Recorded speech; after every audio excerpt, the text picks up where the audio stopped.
لله كفى وسلام على عباده الذين اصطفى أما بعد أعوذ بالله من الشيطان الرجيم بسم الله الرحمن الرحيم يا أيها الذين آمنوا إنما الخمر والميسر والأنصاب والأزلام رجس من عمل الشيطان فاجتنبوه لعلكم تفلحون উপস্থিত বিচারকগণ মহাশয় এবং শিক্ষকগণ মহাশয় এবং অতিথিগণ এবং সামনে ছোট বড় ভাই সকল, সর্বপ্রথম সেই মহান আল্লাহ রব্বুল আলামিনের প্রশংসা করি, যিনি আমাদেরকে এই একটা সালানা আঞ্জুমান প্রোগ্রাম করার তৌফিক দান করেছেন। তাই শুকরিয়া পড়ুন আলহামদুলিল্লাহ। তার পরে পরে আমার নবী, আপনার নবী, সারা বিশ্বের নবী জনাবে মুহাম্মদ মুস্তাফা জনাবে মুহাম্মদ রাসূলুল্লাহ শুকরিয়া পড়ুন সাল্লাল্লাহু আলাইহি ওয়াসাল্লাম। তিনার উপরে সহ শত সালাম বর্ষিত হোক। আল্লাহুম্মা সাল্লি আলাইহি আল্লাহুম্মা বারিক আলাইহি। আপনাদের সম্মুখে যে আমি বিষয়টি নিয়ে দাঁড় হয়েছি, দণ্ডমান হয়েছি, সেটি হচ্ছে নিষিদ্ধ দ্রব্য মদ। এমন একটা বস্তু যা বিবেককে আচ্ছন্ন করে ফেলে, আর বিবেক আচ্ছন্ন হলে মানুষের হিতাহিত জ্ঞান থাকে না। এই জন্য রাসূলুল্লাহ সাল্লাল্লাহু আলাইহি সাল্লাম বলেছেন, মদ হচ্ছে সকল অশ্লীল কর্মের মূল। উল্লেখ্য যে মদ কোনো নির্ধারিত বস্তুর নাম নয়। যেই সব বস্তু বেশি পরিমাণ খেলে বিবেকের ক্ষতি হয়, তার অল্প বস্তুও মদ। আল্লাহ সুবহানাহু ওয়া তাআলা কুরআনুল কারীমে বলেন, ইয়া আইয়ুহাল্লাযীনা আমানু ইন্নামাল খামরু ওয়াল মাইসির ইয়া আইয়ুহাল্লাযীনা আমানু ইন্নামাল খামরু ওয়াল মাইসির ওয়াল আনসাব ওয়াল আজলাম রিজসুম মিন আমালিশ শাইতানি ফাজতানিবুহু লাআল্লাকুম তুফলিহুন إنما يريد الشيطان أن يوقع بينكم العداوة والبغضاء في الخمر والميسر ويصدكم عن ذكر الله وعن الصلاة فهل أنتم منتهون। হে মুমিনগণ, নিশ্চয় মদ, জুয়া, প্রতিমা এবং ভাগ্য নির্ধারক সরসমূহ শয়তান অপবিত্র কর্ম। অতএব তোমরা এইগুলো থেকে বেঁচে থাকো, যাতে তোমরা কল্যাণ প্রাপ্ত হও।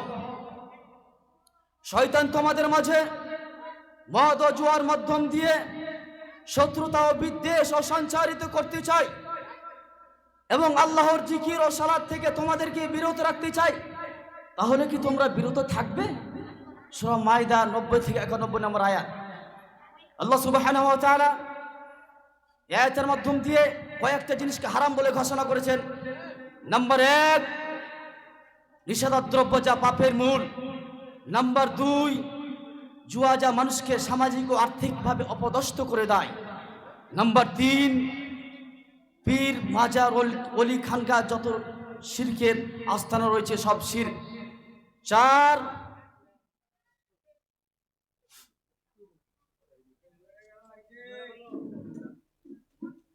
নাম্বার 4, সরসমূহ যা ফালবাজি, ভাগ্যবাজি সব শিরক। অন্যত্র মহান আল্লাহ বলেন, يسألونك عن الخمر والميسر قل فيهما إثم كبير। তারা আপনাকে নিষিদ্ধ দ্রব্য জুয়া সম্পর্কে জিজ্ঞাসা করে, আপনি বলুন তাতে বড় গুনাহ হয়। সূরা বাকারা 219 নম্বর আয়াত। হাদিসের মধ্যে রয়েছে, عن أبي هريرة رضي الله تعالى عنه قال قال رسول الله صلى الله عليه وسلم مدمن الخمر كعابد وثان। আবু হুরায়রা রাদিয়াল্লাহু তাআলা আনহু বর্ণিত, তিনি বলেন, রাসূলুল্লাহ সাল্লাল্লাহু আলাইহি ওয়াসাল্লাম বলেছেন, সর্বদা নিষিদ্ধ দ্রব্য পানকারী মূর্তি পূজকের ন্যায় অপরাধী।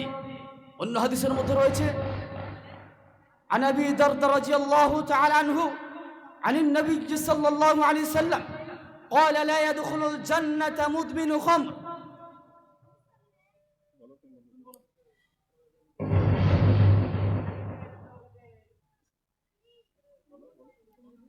আবু দারদা রাদিয়াল্লাহু তাআলা আনহু বর্ণিত, তিনি বলেন, রাসূলুল্লাহ সাল্লাল্লাহু আলাইহি সাল্লাম বলেছেন, সর্বদা নিষিদ্ধ দ্রব্য পানকারী জান্নাতে যাবে না।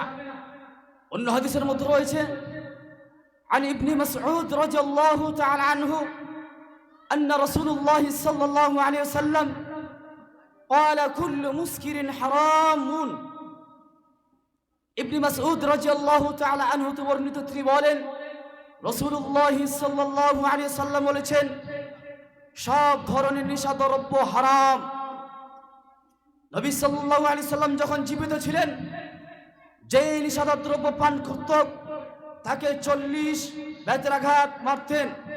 নবী সাল্লাল্লাহু আলাইহি সাল্লাম ইন্তিকালের পর যখন খলিফার যুগ আসলেন, খলিফায়ে রাশিদিনের যুগ আসলেন, তখন হযরত উমর রাদিয়াল্লাহু তাআলা আনহুর খলিফার শাসনকালে যে নেশাদ্রব্য পান করত তাকে ডবল বেত্রাঘাত করতেন, 40 দুগুণ 80 বেত্রাঘাত করতেন।